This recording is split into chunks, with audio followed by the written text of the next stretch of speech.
કાલની ગરતામાં આજે કોઈ યાદ સુધા નથી કરતા.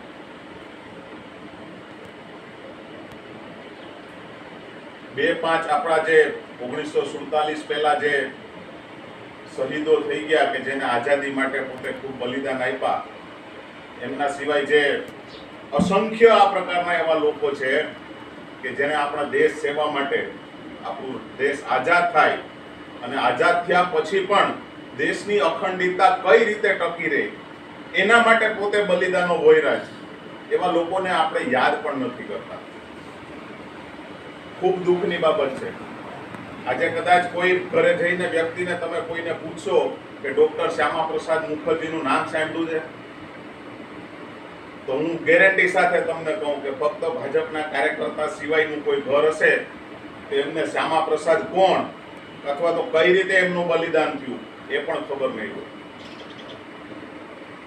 શ્યામા પ્રસાદ મુખર્જી એટલે આપણને પણ કદાચ નવાઈ લાગે કે ફક્ત 33 વર્ષની ઉંમરે કલકત્તા વિશ્વવિદ્યાલયના ઉપકુલપતિ તરીકે એમની નિમણૂક થઈ ગઈ અને કલકત્તા વિશ્વવિદ્યાલયને પ્રસિદ્ધિના શિખરો ઉપર પહોંચાડવા માટે એમનો સિંહ ફાળો હતો. એવા ડોક્ટર શ્યામા પ્રસાદ મુખર્જી રાષ્ટ્રીય સ્વયંસેવક સંઘની સાથે સંપર્કમાં આવ્યા અને 1947માં દેશ આઝાદ થયો પછી એક સબળ વિપક્ષની જરૂરિયાત ઊભી થઈ ત્યારે સંઘના માર્ગદર્શનથી એટલે કે આરએસએસના માર્ગદર્શનથી કેટલાક પ્રચારકોને એક રાજનીતિમાં મોકલવામાં આવ્યા કે ભાઈ તમે પણ એક સબળ રાજકીય પક્ષ આપણા દેશમાં પણ જોશે અને એના માટે જનસંઘની સ્થાપના કરવામાં આવી અને ડોક્ટર શ્યામા પ્રસાદ મુખર્જી 1951માં એમના રાષ્ટ્રીય અધ્યક્ષ બનાવવામાં આવ્યા. શ્યામા પ્રસાદ મુખર્જી ખૂબ રાષ્ટ્રપ્રેમી માણસ હતા. 1947માં જ્યારે ભારત સ્વતંત્ર થયું ત્યારે સરદાર વલ્લભભાઈ પટેલના પ્રયાસોના કારણે સમગ્ર ભારતના તમામ રજવાડાઓને એક કરી અને સ્વતંત્ર ભારત દેશની સ્થાપના કરવામાં આવી. પણ એમાં આપણને ખબર છે કે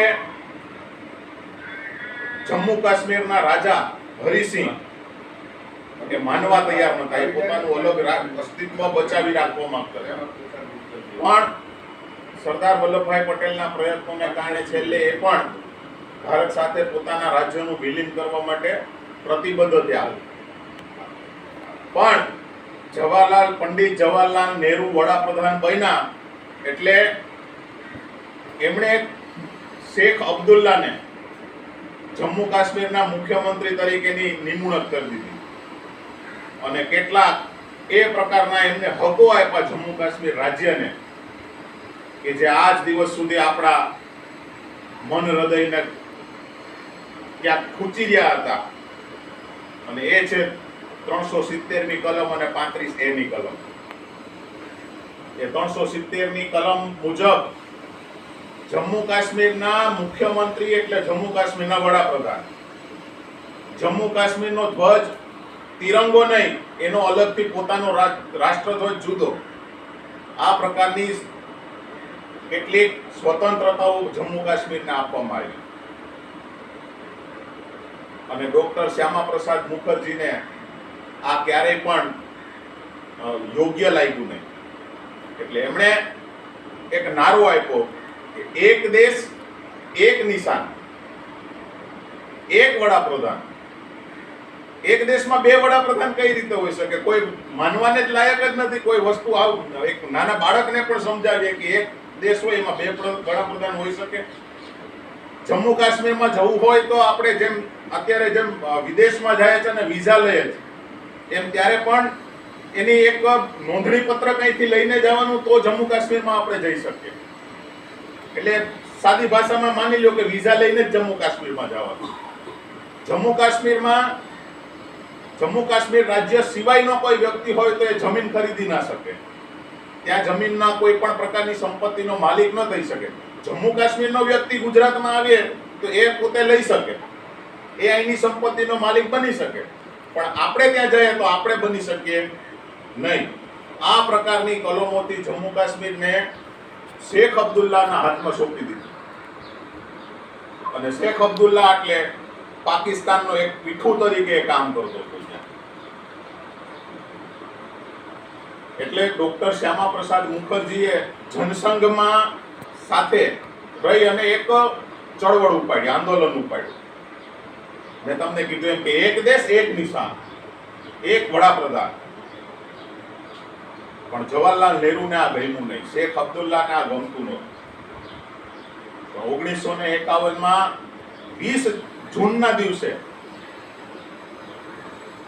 ડોક્ટર શ્યામા પ્રસાદ મુખર્જીએ એલાન કર્યું કે હું કોઈ પણ પ્રકારની નોંધણી પત્રક લીધા વગર જમ્મુ કાશ્મીર જઈશ અને ત્યાં ત્રિરંગો ફરકાવીશ. પણ એમણે જેવું ત્યાં જમ્મુ કાશ્મીરમાં પગ મૂક્યો એટલે જવાહરલાલ નહેરુ અને શેખ અબ્દુલ્લાની મિલીભગતથી એમની ધરપકડ કરી લેવામાં આવી. અને બે દિવસ પછી એની જેલમાં જ તબિયત લથડી તો એને કયા પ્રકારની દવા આપવામાં આવી આજ દિવસ સુધી કોઈને કહેવામાં નથી આવ્યું. કયા પ્રકારની દવા દીધી કે એમનું ત્યાં રાતે ને રાતે જ 24 જૂનના દિવસે 1951માં એમનું રાત્રે જેલમાં જ મૃત્યુ થઈ ગયું. અને પોતાના જાનની બાજી આ ડોક્ટર શ્યામા પ્રસાદ મુખર્જીએ આ દેશને એક કરવા માટે, અખંડિત કરવા માટે, એક દેશમાં બે વડાપ્રધાન ન હોય, એક દેશમાં બે રાષ્ટ્રધ્વજ ન હોય,